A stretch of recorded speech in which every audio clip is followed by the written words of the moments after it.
मैं आपकी हिंदी टीचर। आज हम लोग सर्वनाम पढ़ेंगे। आपको मैंने वर्ण विचार पढ़ा दिया था, जिसमें वर्ण विचार में आपका था स्वर एंड व्यंजन। फिर आपको संज्ञा बता दिया था। आज हम लोग सर्वनाम पढ़ेंगे। संज्ञा में क्या था आपका कि किसी व्यक्ति, वस्तु, स्थान, पक्षी या पशु के नाम को संज्ञा कहते हैं।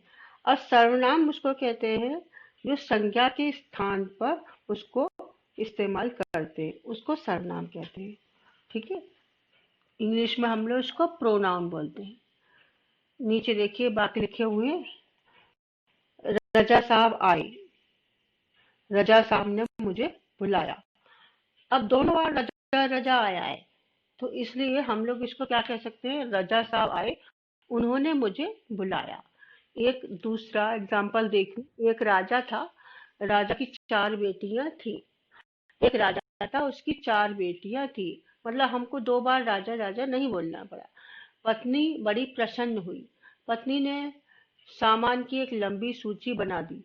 पत्नी बड़ी प्रसन्न हुई, उसने सामान की एक लंबी सूची बना दी। अब आप देखो दोनों वाक्यों में, इस पहले वाले विभाग आ में आपको रजा रजा 2 बार आया, राजा राजा 2 बार, पत्नी पत्नी।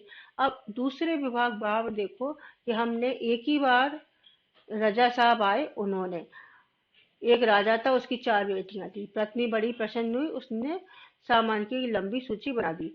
और जो रजा की जगह उन्होंने आया है, या राजा की जगह उसकी आया है, या पत्नी की जगह उसने आया है, वही है सर्वनाम। उसको हम लोग सर्वनाम कहेंगे। ये संज्ञा के स्थान पर आया है। ऊपर दिए वाक्यों के विभाग आ में रेखांकित शब्द रजा साहब, राजा और पत्नी संज्ञा है। ये संज्ञाएं एक ही वाक्य में 2 बार प्रयोग की गई हैं। वाक्य में एक ही संज्ञा को 2 बार प्रयोग खटकता है। खटकता मतलब अच्छा नहीं लगता है, पढ़ने में अच्छा नहीं लगता। विभाग आ में दूसरी बार प्रयुक्त संज्ञा के स्थान पर विभाग बा में उन्होंने, उसकी और उसने शब्द आए।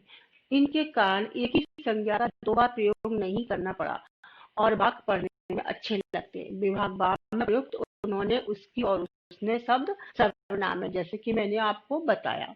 जिन शब्दों का प्रयोग संज्ञा शब्दों के स्थान पर किया जाता है, उन्हें सर्वनाम कहते हैं। सर्वनाम संज्ञा की पुनरावृत्ति को रोकते हैं। मतलब सर्वनाम संज्ञा बार बार आए, नाम बार बार आए, उसको हम वो बार बार रोकने के लिए, हटाने के लिए सर्वनाम का प्रयोग करते हैं। अब सर्वनाम के भेद। सर्वनाम के कितने भेद होते हैं? 6 भेद है। पुरुषवाचक सर्वनाम, निश्चयवाचक सर्वनाम, अनिश्चयवाचक सर्वनाम, निजवाचक सर्वनाम और प्रश्नवाचक सर्वनाम और संबंधवाचक सर्वनाम। पहला पुरुषवाचक सर्वनाम।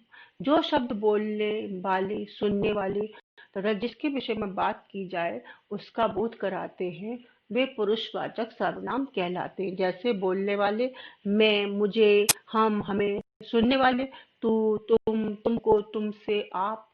जिसके विषय में बात की जाए वह, वे, यह, ये, उसे, उससे, उनको, उनके लिए। तो ये क्या है आपका? पुरुषवाचक सर्वनाम। उदाहरण, मैं अंग्रेजी माध्यम में पढ़ने लगा। तुम ही मेरे राज्य की सच्ची अधिकारी हो। वे मेरे मित्र हैं। यहाँ मैं, तुम और वे पुरुषवाचक सर्वनाम हैं। निश्चयवाचक सर्वनाम।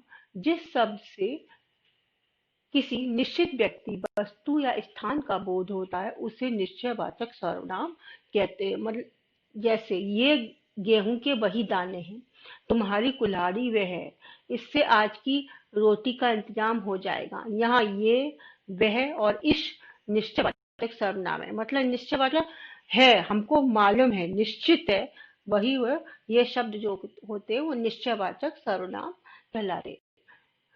तीसरा है अनिश्चयवाचक सर्वनाम। अनिश्चय मतलब निश्चित नहीं है, हमको मालूम नहीं है। जिन सर्वनाम शब्दों से किसी निश्चित व्यक्ति, वस्तु या स्थान का बोध ना हो, उन्हें अनिश्चयवाचक सर्वनाम कहते हैं। जैसे माँ कुछ खाने को दो, बाहर कोई है। यहाँ कोई और कुछ अनिश्चयवाचक सर्वनाम है। माँ मुझे खाने को दो मतलब कुछ भी, हमको मालूम नहीं है। बाहर कोई है, मालूम नहीं है, हमको निश्चित नहीं है कौन है, तो यहाँ पे अनिश्चयवाचक सर्वनाम आएंगे। कौन कौन शब्द? कुछ और कोई। निजवाचक सर्वनाम। निजवाचक सर्वनाम जो सर्वनाम शब्द अपनेपन का बोध कराते हैं उन्हें निजवाचक सर्वनाम कहते हैं। निज माने निज शब्द का अर्थ ही अपना होता है। मैं अपने आप खाना ले लूंगा, तुम्हें अपना काम स्वयं करना चाहिए। यहाँ आप और स्वयं निजवाचक सर्वनाम है। पांच फिफ्थ है प्रश्नवाचक सर्वनाम। प्रश्नवाचक जहाँ पे क्वेश्चन हो, जो सर्वनाम शब्द किसी प्रश्न का बोध कराते हैं उन्हें प्रश्नवाचक सर्वनाम कहते हैं। जैसे अंदर कौन है, माँ क्या कर रही हो। क्वेश्चन आए, क्या कहते हैं, सेंटेंस के वाक्य के अंत में क्वेश्चन मार्क आए और कौन, क्या, किसको ऐसे आए, तो वो सर्वनाम प्रश्नवाचक सर्वनाम कहलाते हैं। यहाँ कौन और क्या प्रश्नवाचक सर्वनाम है। सिक्स है संबंधवाचक सर्वनाम। जो शब्द संज्ञा या सर्वनाम का किसी अन्य संज्ञा या सर्वनाम के शब्द के साथ संबंध स्पष्ट करते हैं उन्हें संबंधवाचक सर्वनाम कहते हैं। जैसे जो जीतेगा उसे इनाम मिलेगा, जो जैसा करेगा वह वैसा भरेगा। यहाँ जो और उसे और जो और वह संबंधवाचक सर्वनाम है। तो मतलब सर्वनाम हम किसे कहते हैं? जो शब्द संज्ञा के स्थान पर प्रयोग किए जाते हैं उन्हें सर्वनाम कहते हैं। सर्वनाम के 6 भेद हैं, 6 प्रकार हैं। पुरुषवाचक सर्वनाम, निश्चयवाचक सर्वनाम, अनिश्चयवाचक सर्वनाम, निजवाचक सर्वनाम और प्रश्नवाचक सर्वनाम और संबंधवाचक सर्वनाम। ये आपका स्वाध्याय है। कृति स्वाध्याय सर्वनाम है। वाक्यों में प्रयुक्त सर्वनाम को छांटकर उनके भेद लिखो। ठीक है। रजा साहब आए, उन्होंने मुझे बुलाया, तो यहाँ पे आपको सर्वनाम लिखना और साथ में उसका भेद भी लिखना है। देखिए उन्होंने और पुरुषवाचक सर्वनाम है। ठीक है। माँ ने बताया कि कोई आया था, तो कोई और अनिश्चयवाचक सर्वनाम। ठीक है। इसी तरह से आप सारा ये स्वाध्याय करेंगे। कोष्टक में से उचित सर्वनाम चुनकर रिक्त स्थान की को पूर्ण करो। तो आंसर दिया हुआ है मैंने, आप